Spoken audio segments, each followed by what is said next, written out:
गजा की मज़ाहमत कार तंजीम हमास ने कहा है कि इसराइली फ़ौज में किराए के गोरीले शामिल हो रहे हैं। स्पेनिश अखबार ने भी हमास के बयान की तायद कर दी।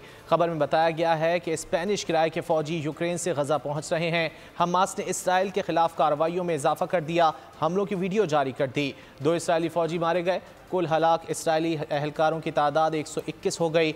इसराइली वज़ीर आज़म नेतन्याहू ने इसराइली यरगमाली छुड़ाने के लिए नया मुआहदा करने का इंदिया दे दिया। कतर ने तस्दीक कर दी।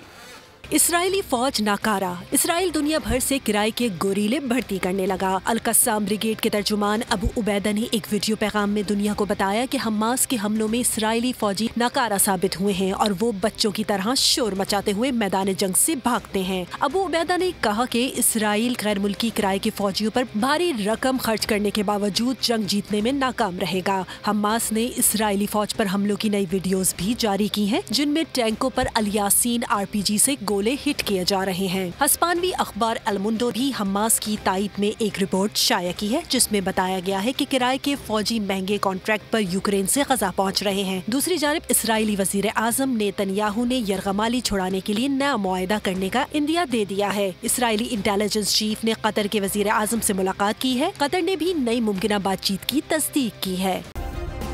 सब्सक्राइब करें और बेल दबाएं ताकि कोई खबर रह न जाए।